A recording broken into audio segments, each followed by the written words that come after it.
Hello, my friends, and welcome back. Today, we're going to be taking a look at things plus-size people experience that would send my thin friends into a coma. Pretty sure she's not just talking about diabetes. Sorry. This is from the creator, the Abby Hoy, who I've made videos about in the past. One of which she was talking about the Great Fatsby. Here's a clip. I feel like a mime again, dude, just like last time I wore this shirt.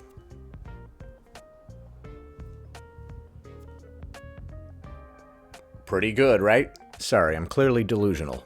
Alright, enough screwing around. Sorry, I can't stop doing that. The time has come that we must apply comb to mustache.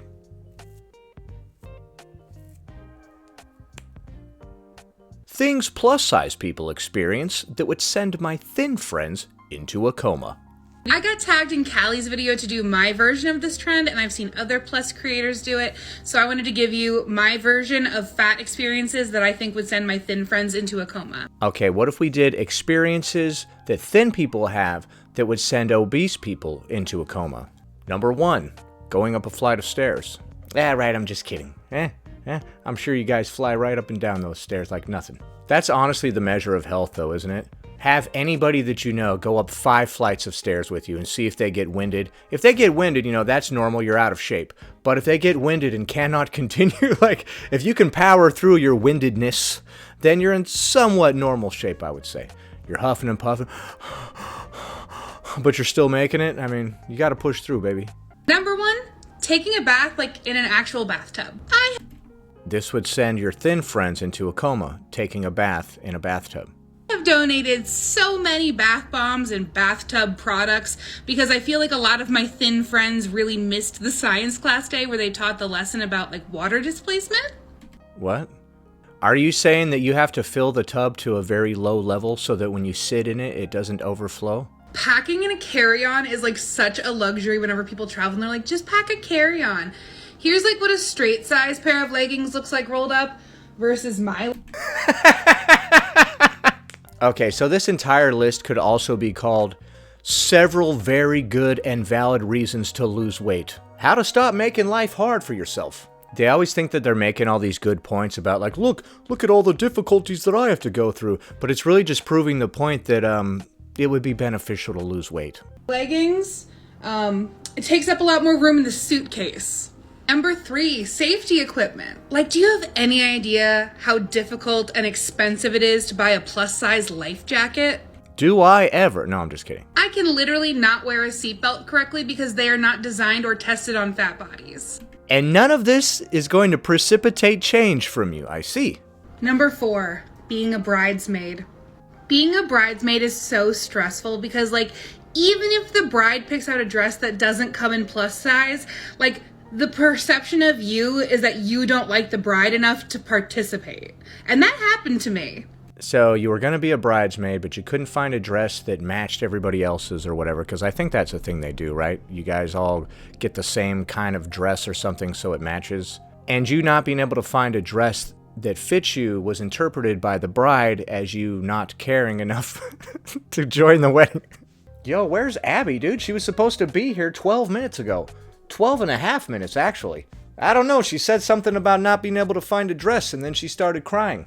Dude, I knew she never really cared about me. I say that as a joke, but if that actually happened, that's messed up. They're like, man, I never realized that Abby didn't even like me. Some weird light shining right here. Oh, I just died in your arms tonight. It must have been something you said. Number 5, chairs. Just chairs. All chairs in general are fatphobic. Dang it, chair makers. Dang you, RC Willie. Dang it, IKEA. The amount of anxiety around chairs would send all of my thin friends directly to the hospital. Because can you imagine? Or maybe they would change the way they eat and exercise more if they couldn't fit in the chair. I don't know. Just a thought. Having just a little bit of anxiety everywhere you go about chairs. So you were a victim of all these happenstances because of the way that you chose to eat and or exercise. A victim indeed. Are they going to have arms on them that are not wide enough for me to sit down? Are they going to have like little teeny tiny seats that like one butt cheek falls off?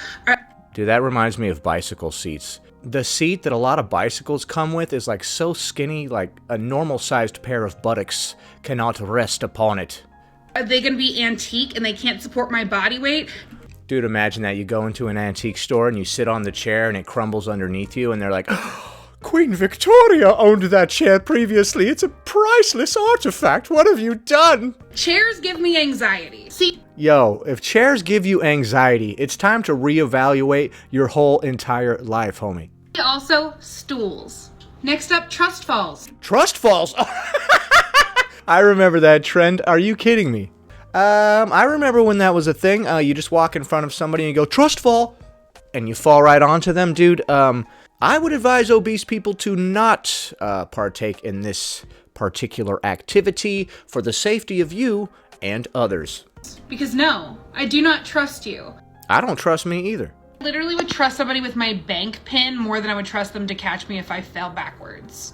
What do you mean? Are you insinuating that you're living in a larger body? I feel like pool ladders is self-explanatory. Callie touched on this also, but I wanted to bring it up because it's V important.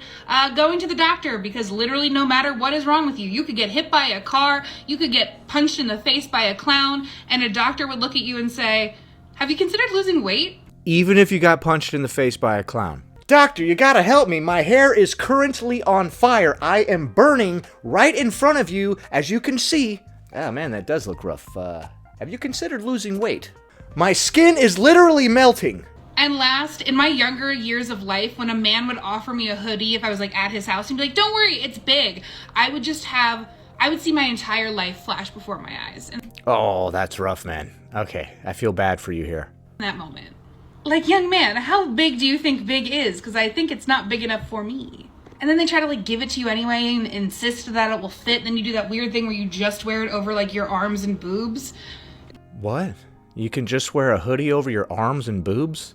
What, you just put your arms through it and not like pull it over your head? Is that just me? That can't be just me experience. Alright, that was amazing. So amazing that we're gonna watch part 2 because there's a part 2, baby. Things plus-size people experience that would send my thin friends into a coma. Casey Kasem. Oh, hello friends. I am back for part 2 of fat experiences that I think would send my thin friends into a coma. Number 1 on my list is booths. Oh, dude, like I've said before, if you're too big to fit in a booth, reevaluate your entire life. The booths are the best. It's all cushioned and stuff. You can lay back in there. The corner piece of this couch is kind of like a booth, dude, and it is the freaking best. I'm like this, baby. Don't I look comfortable? Yeah, dude, the day that I can no longer fit in a booth is the day that I completely reevaluate and change my entire life. For some people, rock bottom means doing favors for people, you know, for enough money to get your drugs or whatever. But for me, it's the moment I can't fit in that booth, baby. It was then that I knew I was at rock bottom. Booths? Booths. Booths. Booths. Either way, they are a menace to society. And Oh, how dare you. You know what's a menace to society? Those stupid regular chairs that you pull up at a dining table in a restaurant. Don't put me in a table in the middle of the room with 4 chairs around it. Those chairs suck, and I don't want to be on display in the middle of the room. I want to be over in the dimly lit corner, chilling in my booth. You've got like a wall behind you separating you from the group next to you. It's beautiful. every time you sit at one, you have to do that like little move where you check if it's bolted to the floor. And just like every single part of you is hoping and praying that it's not. 0 out of 10 on a booth. And what if it's not bolted to the floor? You're going to slide it over to the side, so Kevin over there is going to be all crushed. The whole table's right up here to him, but you like have excess room on your side now because you slid it towards his direction. I feel bad for Kevin. Number 2 might be like a little specific, but like prom circa 2009. Because all of the dresses look like this. Listen, this is my best friend from high school, but every single dress was just a straight, heavy satin tube. Dude, the day that I can no longer fit in my prom dress is the day I'm throwing in the towel, man. No, but seriously, that prom dress looks like a Coca-Cola can. Who was that for? Not me. Using the word fat neutrally and to describe myself absolutely blows people's minds. Does it really? Do you think anybody's paying attention? That definitely wasn't the highlight of their day. If you said the word fat neutrally, people might be like, oh, that was a little weird. But it would quickly leave their brain among the sea of other worrisome thoughts. I am a full-time fat positive content creator. I create fat positive content. Full-time? You're a full-time fat positive creator. So you get paid to do this full-time. Oh my goodness. Wait a minute. I get paid to do this full-time. You are the anti-me. You were the villain in my story. We're both working tirelessly at the opposite goal, and we're gonna meet in the middle right here. I'm a plus-size model. I have worked with like every plus-size fashion brand. I wrote a book about fat. Right, what does it mean to be a plus-size model? Like, anybody off the street could do that. Hey, look, that person's obese, choose them. I'm not trying to diminish your shine or anything, I'm just saying, like, it feels like a participation trophy. Fat positivity. And if I call myself fat in front of somebody like who's a thin person, they go, oh, you're not fat, you're beautiful. And I just... Alright, well, if obese people are gonna get this uppity when you try to tell them, no, you're beautiful, maybe they shouldn't say anything next time somebody says that they're fat in front of somebody. You're clearly looking for some sort of response by standing next to somebody and being like, I'm so fat. A lot of the times people fish for compliments by standing next to somebody and being like, I'm so ugly, because they want the other person to be like, oh, no, you're not, you're just fine. So when a fat person says, I'm so fat next to somebody else, they're fishing for some kind of reaction. Pro tip, don't give it to them. Just look at them and be like, I wonder what that would look like. Oh man, I am so fat.